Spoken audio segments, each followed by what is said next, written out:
잉태하지 못하는 고통의 시대에 살고 있는지 모릅니다. 이 시간 저희들 주님의 말씀을 통하여 저희들이 왜 침묵을 해야 되는지, 때로는 우리의 삶 속에서 관여하시는 하나님을 바라보지 못할 때 말씀을 통하여 다시금 주님을 바라볼 수 있는 시간이 되게 하시고, 듣는 자 전하는 자 한 마음으로 주의 말씀을 듣고자 하오니 이 시간 주님 응답하여 주시옵소서. 예수님의 이름으로 기도드렸습니다. 아멘. 여러분, 영화나 연극을 보면 항상 조연이 있습니다. 조연은 주인공을 위해 존재하며 그들을 돋보이게 하는 역할을 합니다. 우리가 신구약 성경을 보면 마치 영화를 보는 것처럼 하나님의 큰 구원이라는 작품을 완성하기 위해 여러 다양한 사람들을 조연자로 사용하시고 있다는 생각이 듭니다. 모든 길은 로마로 통한다는 말처럼 신구약의 모든 말씀은 주인공이신 예수 그리스도가 오실 메시아라고 하는 중심으로 모든 상황이 이루어지게 기록되어졌고, 수많은 사람들이 조연자로서 주님을 위해 뒷받침해주는 역할을 하고 있습니다. 오늘부터 12월 말까지 저는 여러분과 함께 예수님의 탄생을 위해, 예수가 오실 메시아라고 하는 것을 알리시기 위해 하나님께서 조연자로 선택하시는 하나님의 사람들에 대해서 나눠보고자 합니다. 왜 하나님께서 예수의 탄생을 위해 특별히 이들을 선택하셨는지, 구체적으로 이들의 역할은 무엇이었는지 다뤄보고자 하는데, 오늘 소개할 첫 번째 인물이 바로 세례 요한의 아버지 스가랴입니다. 세례 요한에 대해서는 사복음서 모두 안에 그리스도의 오심을 위해 준비된 자로서 다 기록되어 있지만 누가복음처럼 세례 요한의 탄생 과정을 상세히 기록하고 있지는 않습니다. 4복음서 중 한 장이 가장 긴 누가복음서 1장 1절에서 80절까지를 보면 누가 저자는 세례 요한의 탄생 이야기와 예수 탄생 이야기의 배경을 사이사이에 삽입해서 편집하는 구조로 세례 요한이 예수님보다 6개월 먼저 태어났다는 것을 구체적으로 기록했다는 것은 두 사람의 운명이 서로 얽혀져 있음을 암시하기 위함입니다. 누가가 쓴 누가복음서를 보면 누가는 아주 섬세한 사고와 감정을, 그리고 논리적이고도 추상적인 개념들을 정확히 묘사하는 코인의 문법, 그러니까 옛날 그리스어의 그 문법을 사용한 것으로 봐서 그가 헬라 사람이었고 바울의 동력자였고 주치의 의사였다라는 것으로 알려졌습니다. 누가가 누가복음서를 쓰게 된 목적은 누가복음 1장 1절에서 3절 말씀에 나오는 것처럼 데오빌로를 위해서입니다. 데오빌로라고 하는 이름은 헬라어 데오필로스라는, 문자적으로는 하나님의 사랑하시는 자, 데오가 하나님이죠. 하나님의 친구라고 하는 이런 합성어인데, 누가가 그를 각하라고 호칭을 하는 것을 보면은 데오빌로가 고위 관직의 신분을 가진 사람이었고 상당한 지식 수준이 있는 사람으로서 이미 기독교에 대해서 깊은 관심을 가지고 있는 사람이라는 것을 알 수가 있습니다. 때문에 누가는 데오빌로의 고위 관직의 신분을 통해서 헬라인 이방인들에게 복음을 널리 전파하고 싶었을 것이고, 이를 위해 데오빌로에게 예수님에 관해서 보다 상세하게 알리고자 했을 것입니다. 누가 자신이 예수님을 직접 만나보지는 않았지만 이미 예수님을 직접 만나서 경험했던 사람들과, 무엇보다도 사도 바울과 함께 다니면서 주님에 대한 사도 바울의 체험과 신앙들을 자세히 들을 수 있었기 때문에 예수가 누구인지 전혀 알지는 못하는 사람들을 위해 기록하려고 하니까 구체적으로 예수님의 탄생에서 부활까지 상세히 기록한 것으로 보여집니다. 지금도 그렇지만 무엇보다도 유대인들도 믿지 못하는 예수의 탄생 과정을 이방인들이 어떻게 믿을 수가 있겠습니까? 때문에 이방인 자신이었던 누가는 의사이고 학자인 신분으로서 예수님 그리스도가 메시아라고 하는 그 사실을 역사적 트임을 알리기 위해 세례 요한의 탄생 배경 과정을 구체적으로 설명했을 것으로 생각합니다. 세례 요한의 탄생 역시 하나님의 역사 없이는 불가사의한 일이었기에 예수님의 탄생이 믿을 만하게 뒷받침해 줄 만한 조연자들인 세례 요한의 부모님이나 마리아와 목자들 그리고 선지자 시몬과 안내에 대해서 이 누가복음에서는 상세히 기록했다고 봅니다. 이 조연자들의 특징에 대해 누가는 모두가 하나님 앞에서 의로운 사람이었고 주님의 모든 계명과 규율을 잘 지키는 흠잡을 만한 것이 없는 사람이라고 묘사합니다. 당시 이스라엘 시대를 볼 때 정치적으로도 그렇고 사회적, 경제적, 종교적으로 볼 때 암흑 시대의 자체였습니다. 하나님의 계시가 사라진 지 400년이 넘었고 이스라엘은 로마의 식민지 나라로서 주권을 잃어버린 상태였었습니다. 로마는 유대인들의 종교적 자치권은 인정하였지만 로마의 식민지 통치를 위해 많은 세금들을 걷어야 했기 때문에 이스라엘 사람들의 그 생활은 경제적으로 피폐해져 있었던 상황이었습니다. 정치적으로는 이방인 출신인 헤롯이 로마의 앞잡이로 왕권을 잡고 30년 동안 유대를 통치하면서 자신의 정권을 유지하기 위해 온갖 악행과 권모와 술수를 행하는데 그가 얼마나 잔인한 폭군이었는지 제가 예전에 여러분께 이 누가복음 말씀을 전하면서 알려드렸습니다. 그는 자신의 처자식을 그리고 아들을 아주 잔인하게 죽여버리고 또 여러분 우리가 알다시피 탄생하신 예수 그리스도를 죽이고자 베들레헴에 태어난 2살 이하의 유아들을 모조리 학살케 했던 인물이었습니다. 종교적으로는 제사장이란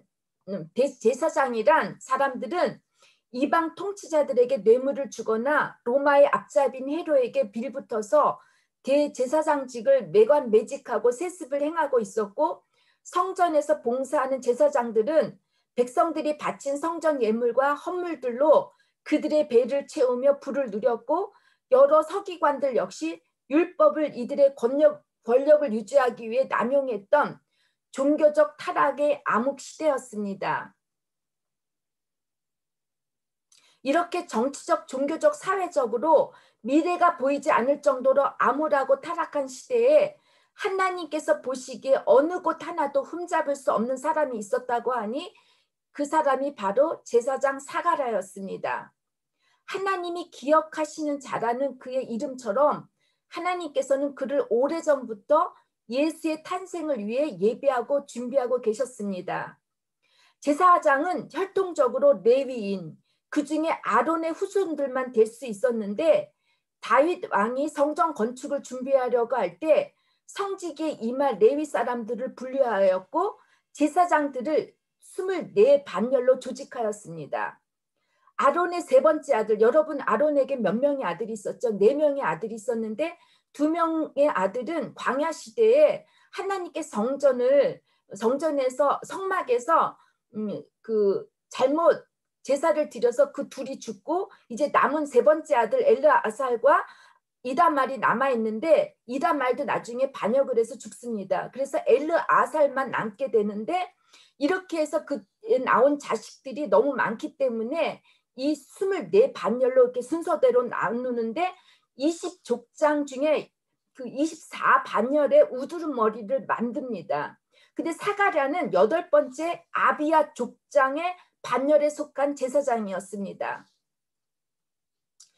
아론의 4 아들 중 유일하게 제사장직을 유지한 사람은 엘르아살뿐이었는데 사가랴는 하나님을 반역하지 않고 말씀대로 철저히 살았던 엘르아셀 출신의 정통 제사장 가뭄의 사람이었던 것입니다.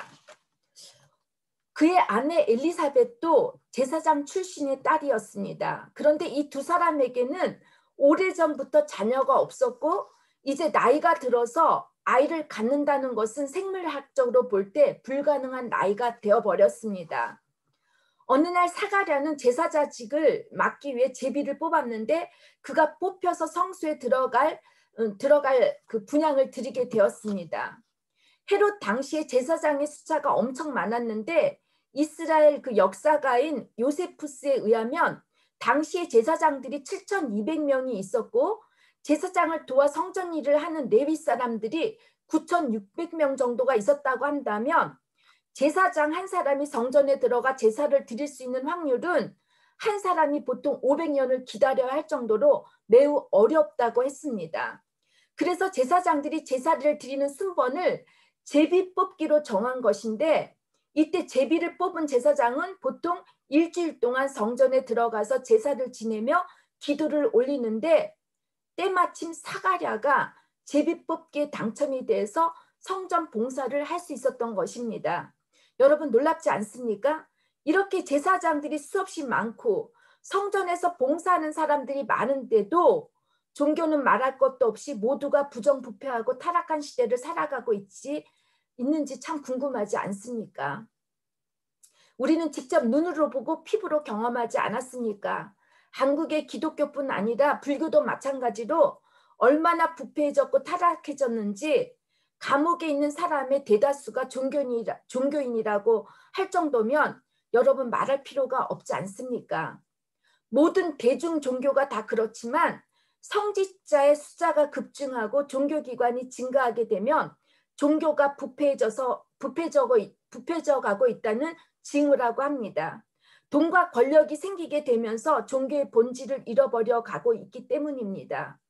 우리는 우리나라 기독교가 마치 중세시대의 기독교를 재연출하는 모습을 지난 30년을 보면서 느끼지 않았습니까?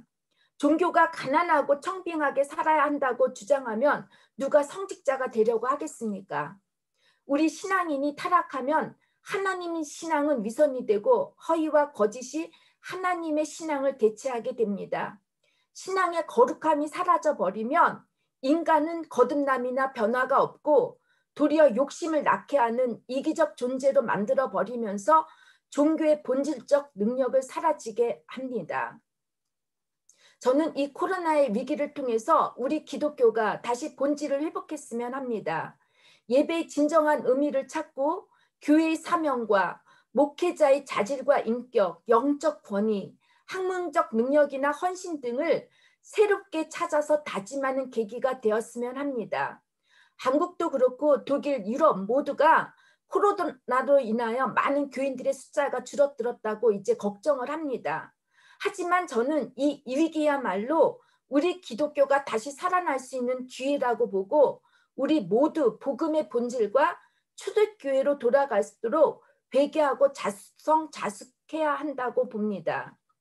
때를 얻든 못 얻든 사가랴나 엘리자벳처럼 의롭고 흠없는 사람들이 보이지 않는 곳에서 하나님을 한결같이 믿고 기도하는 사람들이 있었던 것처럼 저와 여러분은 또 우리 바젤 한인선교교회는 이런 신앙의 위기 때에 하나님의 예비된 자로서 또 예비된 교회 공동체로서 더욱더 말씀과 기도로 잘 준비하고 있다가 하나님이 필요로 하실 때 정말 쓰임받기를 주님의 이름으로 부탁드리고 축원합니다.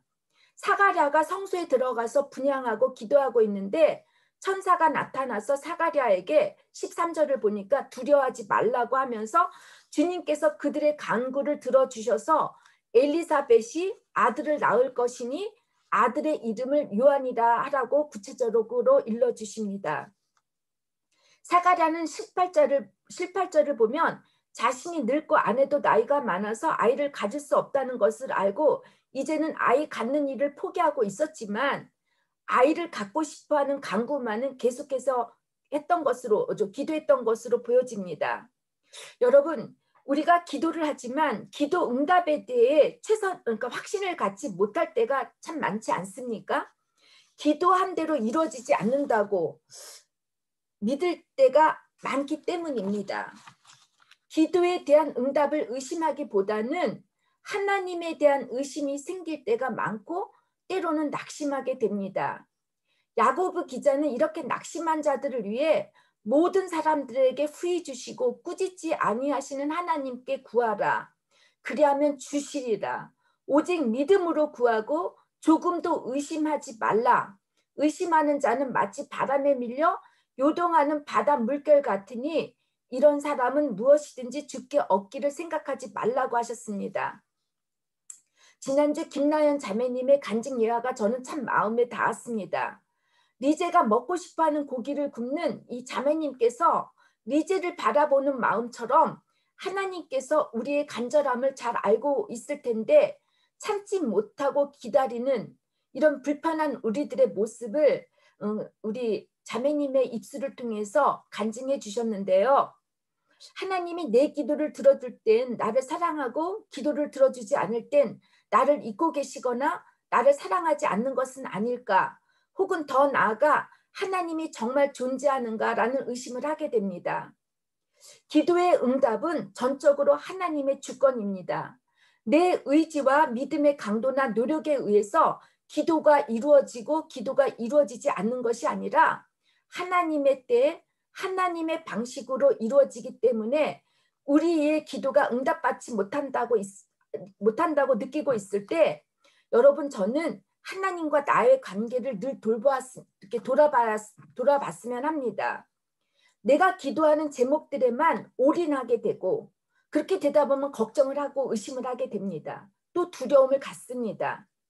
그러면 저는 여러분 대부분 제가 목회를 하면서 저 역시도 그랬지만 기도의 제목의 내용을 보면 이것이 나의 기도의 우선순위가 되고 있습니다. 그 우선순위가 최고가 일수록 나의 기도의 제목들이 간절해지다 보면 여러분 하나님한테 올인하고 기도를 하려고 하는데 이때 기도의 우선순위보다 내가 하나님과의 관계에서 정말 하나님을 신뢰하고 있는지 내 믿음이 하나님께 정말 올바른지를 여러분들 돌이켜봤으면 합니다. 저는 침묵도 기도에 대한 하나님의 응답이라고 생각합니다. 침묵하시는 하나님 속에서 너 힘을 좀 빼라고, 너 문제만 바라보지 말고 이 문제를 해결할 나를 바라보라고, 나의 마음을 좀 느끼라고 하시는 하나님의 사인이라고 믿습니다. 제가 여러분 5년 전에 어떤 일이 있었냐면 바로 12월 말일날 11월 말일날 제가 12월 달이 가장 목회가 바쁜 때인데 11월 말에 집주인으로부터 제가 편지를 받았는데 집주인이 이사를 가라는 거예요. 저한테. 11월 말에 그것도. 근데 12월 달 여러분 알다시피 크리스마스 때 어떻게 집을 구할 수가 있겠습니까? 그래서 저희 교회 장로님이신 분이 이제 변호사인데 그분한테 제가 찾아갔더니 그분께서 프라우젤 걱정하지 말라고 3개월은 버틸 수 있다고.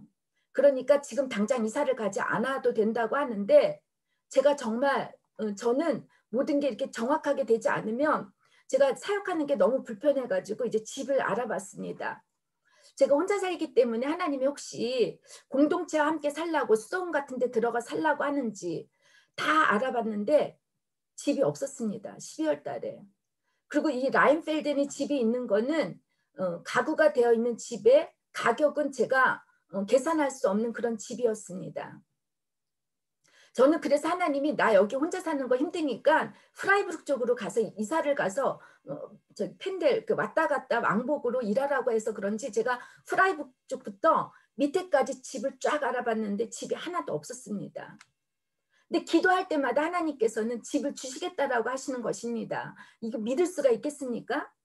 근데 어느 날 제가 크리스마스 이제 아이들 성국을 다 준비하고 다 보내고 나서 저희 교회가 되게 큰데 혼자 남았습니다. 제가 하나님 저한테 원하시는 게 뭐냐고 왜 나에게 이렇게 가혹한 시련을 주시는지 이해가 안 된다고 제가 기도를 하고 우는데 갑자기 기도의 제목이 집을 구해달라는 기도가 아니라 제가 하나님 저는 그럼에도 불구하고 하나님을 사랑한다고 기도하는데 제가 큰 소리로 저는 하나님을 사랑합니다. 하나님을 정말 사랑합니다. 하나님을 사랑합니다라고 기도를 하는데 제가 엉엉 울었습니다. 내 마음이 정말 하나님을 사랑하고 있구나. 저는 그냥 내가 밖을 나가든지 뭐 없다 해도 나는 하나님을 끝까지 신뢰하겠다고 생각을 하는데 그리고 나서 그 다음 주에 제가 그 전에 이제 비서들이나 학교 비서들한테 선생들한테 다 알렸습니다. 교인들한테 광고지를 다 붙여가지고 알아봤는데 그 전까지 어느 누구도 연락이 없었어요. 근데 12월 21일 날 저희 학교 비서와 교회 비서가 공동으로 저한테 집이 하나 나왔다라는 거예요. 그래서 제가 서로가 다른 집인 줄 알았더니 알고 보니까 주소는 같았어요. 그래서 그 집을 보러 갔더니 밤에 그날 비가 엄청나게 왔어요. 그리고 그 전에 묘하게 집이 하나 나왔는데 제가 이 의외로다가 그러니까 가구가 많고 그래서 방 2개가 모자라는데 그쪽 집은 전망은 엄청나게 좋은데 제가 잔디를 깎아야 된다는 거예요. 제가 어떻게 잔디를 깎겠습니까? 그래서 그 집을 제가 포기를 할까 말까 하는데 그쪽에서 먼저 다른 사람에게 집을 줬다고 할 정도인데 이제는 저에게는 아무런 방법이 없었습니다. 그래서 22일 날 집주인한테 전화를 했더니 전화를 받지가 않는 거예요. 21일 날 그 소식을 듣고 밤에 비를 맞으면서 그 집 주변을 돌아봤습니다. 그리고 나서 제가 22일 날 집주인에게 또 전화를 했더니 받질 않아서 제가 아는 친구한테 부탁을 했어요. 그 비서하고 집주인하고 친구이기 때문에 야, 너 그 친구한테 전화 좀 해보라고 하니까 제 전화를 받았는데 23일 날 집을 보라고 오라고 그러는 거예요. 그래서 제가 23일 날 집을 보러 왔는데 정말 하나님이 예비하신 집이었던 거예요. 저한테 너무 맞는 집이었고 원래 제가 살고 있는 집도 정말 좋은 집이었지만 제가 그 집에서 너무너무 답답했어요. 이렇게 숨이 막힐 것 같이 답답했는데 제가 원했던 집이었어요. 부엌도 제가 원했던 색깔, 모든 게 거기다가 온돌까지 다 되어 있는 집이었어요. 지하실은 따로 가지 않아도 돼요. 제가 집 거실에서 직접 지하로 들어갈 수 있게끔 다 완벽하게 세팅되어 있는 집인데 이분이 말씀하시기를 다른 사람도 여기에 관심이 있다라고 얘기를 하는 거예요.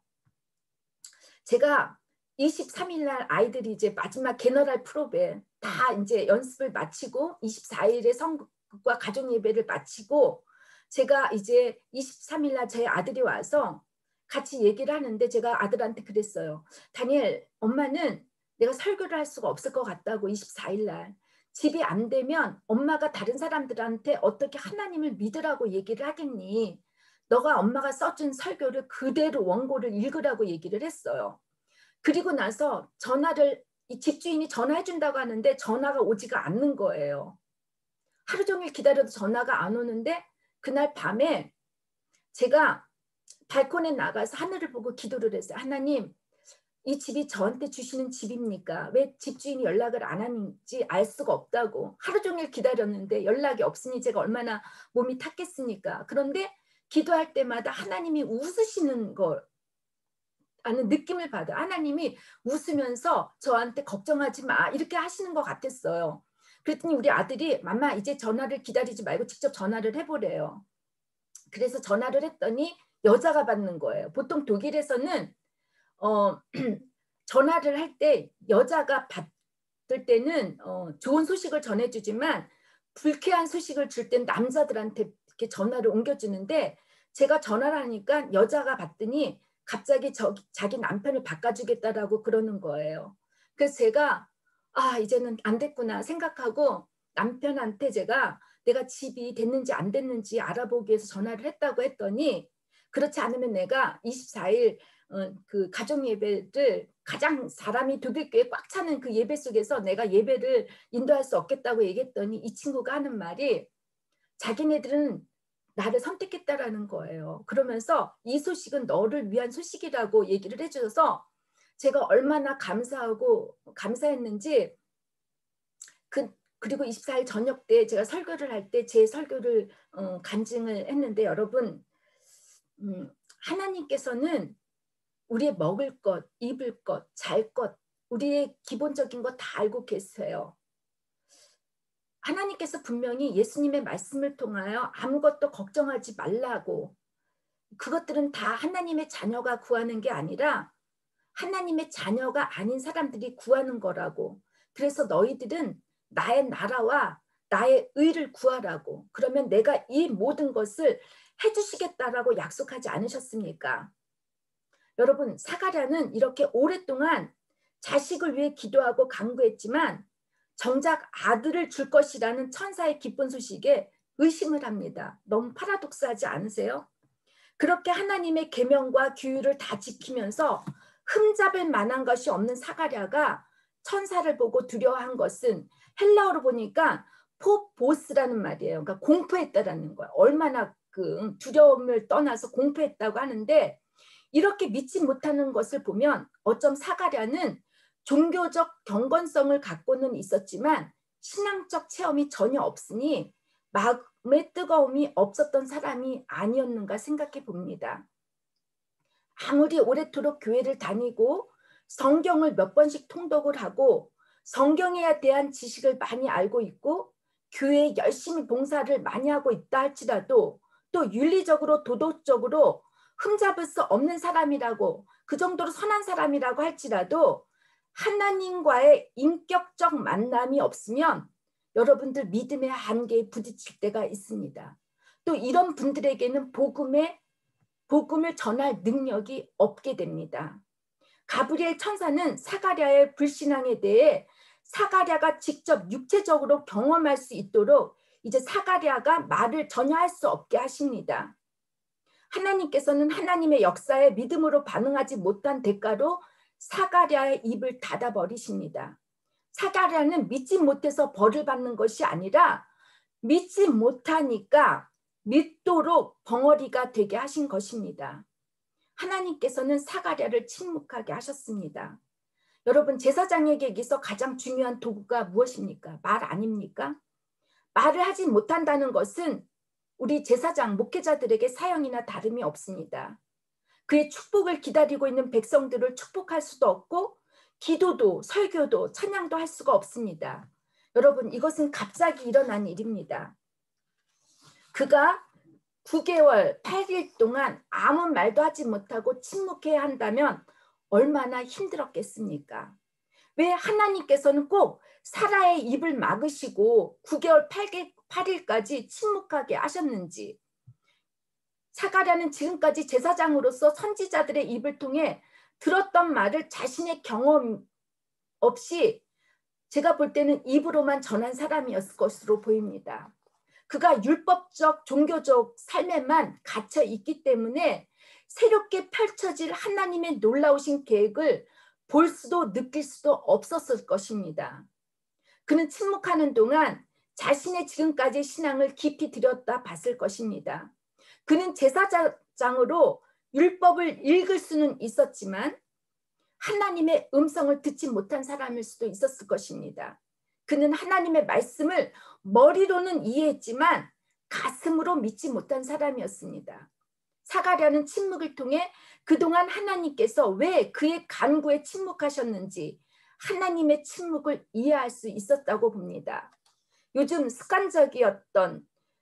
또한 그는 습관적이었던 그의 믿음을 회개했을 것이고 그의 사역의 한계 안에서만 갇혀 있어서 하나님께서 오실 메시아를 백성들에게 전하지 못했던 편파적이었던 자신의 신앙을 회개했을 것이라고 보여집니다. 그래서 하나님께서는 그의 입을 침묵하게 하셨던 것으로 보입니다. 하나님의 음성을 듣기 위해 하나님이 하시는 일을 위해서 우리는 때로 침묵할 줄 알아야 합니다. 저 역시 직업상 말을 많이 합니다. 또한 말하기를 제가 아주 좋아합니다. 제가 여러분 혼자 오랫동안 살다 보니 저는 너무 침묵이 싫었습니다. 제가 6년 동안 거의 얘기를 하지 못하고 사는데 정말 그 입에 이끼가 낄 정도일 때가 참 많았습니다. 제가 이제 우리 독일교회 목회자들은 1년에 한 번씩 수도원에 들어가서 이제 새해 계획을 하고 지난 시간들을 우리가 나누는데, 한 번은 저희 목회자들과 함께 스위스에 있는 프란치스카 수도원을 찾았는데 이곳이 절대 침묵하는 곳이었습니다. 밥을 먹을 때도 침묵하는데 그 꼬럭거리는 소리나 이게 삼키는 소리, 이 모든 소리가 들림에도 불구하고 침묵해야 합니다. 그냥 눈으로 얘기를 하는데 제가 정말 고문을 당하는 것 같아서 제가 동료 목회자들한테 나는 죽어도 여기 못 가겠다고 얘기를 했습니다. 동료 목회자들은 아이들이 어리고 이러다 보니까 시끄럽고 또 얘기를 많이 하다 보니까 며칠 동안의 침묵이 그들에게 위로가 되었을는지 모르지만 저한테는 너무나 고문 같아가지고 나 여기 다시는 안 가겠다고 했더니 이 친구들이 저를 배려를 해서 이제 다른 수도원을 찾아가서 우리가 계획을 짜는데요. 여러분, 저는 이 침묵이 우리들에게 필요하지 않을까 생각합니다. 우리가 우리의 믿음과 신앙을 말로 이제 표현하기 위해서는, 또 복음이 전파되기 위해서는 하나님을 만나야 할 침묵의 시간을 가져야 한다고 생각합니다. 내 자아의 소리를 죽이고 하나님의 음성에 귀 기울여만 하는 시간이 필요합니다. 침묵 속에 자신의 내면을 뒤돌아보면서 회개의 시간을 가져야 하고 하나님의 말씀을 전해야 하고 찬양해야 할 내 입술이 다른 사람들에게 상처를 주고 하나님의 거룩을 드러내지 못했던 그런 잘못들을 회개하는 시간을 우리가 가져야 합니다. 우리가 말을 많이 하면 상대방의 이야기를 듣지 못하는 것처럼 기도 역시 하나님과의 대화라고 하면 일방적 내 이야기만 전할 것이 아니라 하나님의 말씀을 들어야 합니다. 하나님의 생각, 하나님의 마음을 우리가 들어야 합니다. 보통 교회를 다니는 사람은 물에 빠져 죽을 때 입만 물에 동동 뜬다고 하는 말이 한동안 유행했었습니다. 저는 어제부터 우리 독일이 저녁 8시부터 통행 금지가 시작되었는데 제가 어제 밖을 보니까 정말 조용합니다. 조용했습니다. 여러분, 우리는 날마다 소음 속에서 살고 있습니다. 저 역시 혼자 있다 보니까 늘 혼자 있는 소리가 듣기 싫어서, 혼자 있는 게 싫어서, 이렇게 이 침묵의 소리가 듣기 싫어서 제가 뭐 이렇게 습관적으로 인터넷을 틀거나 뭐 음악을 듣거나 이렇게 습관을, 이렇게 무슨 말이든지 이렇게 소리를 듣는 습관이 있는데 아무 소리를 듣지 못하면 왠지 불안할 때가 있었기 때문입니다. 그러나 하나님께서는 저에게 6년이라는 침묵의 훈련을 시켜주셨기 때문에 제가 하나님의 음성을 또 설교 말씀을 준비하면서 기도를 통해 들으려고 합니다. 특별히 제가 이제 목회 심리학자로서 사람들의 문제와 어려움을 들을 수 있었던 것도 제가 침묵을 경험하면서였습니다. 침묵은 하나님께서 들려주시는 음성을 들을 수 있는 그 영적인 민감함을 갖게 하시고 하나님의 마음의 그 궁휼함을 채우게 하시기 때문에 사람들의 문제들, 사람들의 아픔을 함께 느끼고 공감할 수 있게 하십니다. 하나님께서는 사가랴의 침묵을 통해 하나님의 새로운 음성을 경험하게 하시면서 그의 신앙과 믿음을 새롭게 회복시켜 주셨습니다. 누가복음 1장 5절 25절에 기록된 하나님의 말씀이 이제 이루어지게 하십니다. 엘리자벳이 출산하게 되었고 8일이 되어 할례를 받고 친족들이 아버지의 이름을 따라 사가랴라고 이름을 지으려고 하는데 이때 사가랴는 말을 못하니까 서판을 달라고 해서 요한이라고 썼습니다. 이때 놀라운 사건이 터지는 게 그의 혀가 풀리고 입이 열리면서 요한이라는 새로운 이름을 말을 합니다. 하나님은 은혜로우신 분이라고 찬양을 하는데 그 찬양시가 누가복음 1장 68절에서 79절에 기록되어 있습니다. 사가랴가 무엇으로 이렇게 찬양을 했는지 여호와께서 다윗의 집을 일으키시고 선지자들의 입을 통해 말씀하신 원수의 손에서 구원하시는데 이는 아브라함에게 하신 거룩한 언약이며 이 아이는 여호와의 선지자이며 주의 길을 준비하며 백성들에게 죄사함의 구원을 선포하게 될 것이라고 찬양을 합니다. 여러분, 이제 대강림절 셋째 주를 맞이해서 여러분과 저는 이번 주에는 침묵을 통해서 하나님의 음성을 듣는 우리 시간을 가져보시기를 주님께 부탁을 드립니다.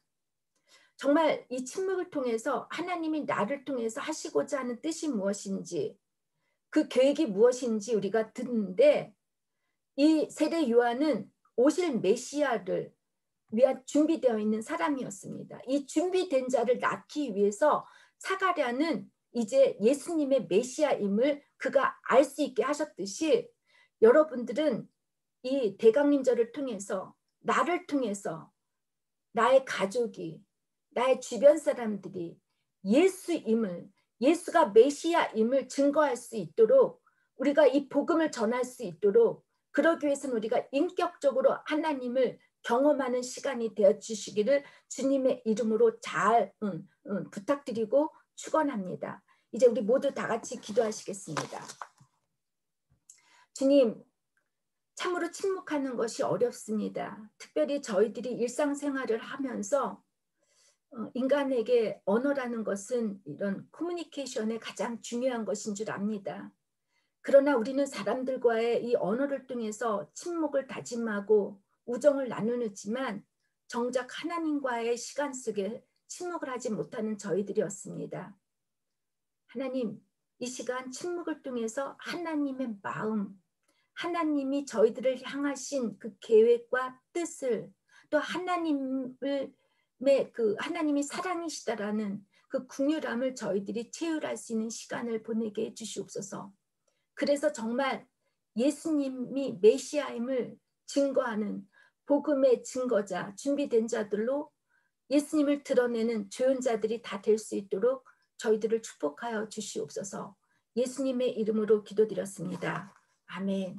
십자가의 보혈의 구원과 부활의 새 생명을 부어주신 성자 예수 그리스도의 놀라운 은혜와 천지를 창조하시고 하나밖에 없는 아들을 보내주시는 성부 하나님의 무한하신 사랑과 우리를 늘 진리 가운데서 인도해 주시고 동행해 주시는 성령의 감화와 감동이 이제로부터 영원까지 함께 하시기를 간절히 축원하옵나이다.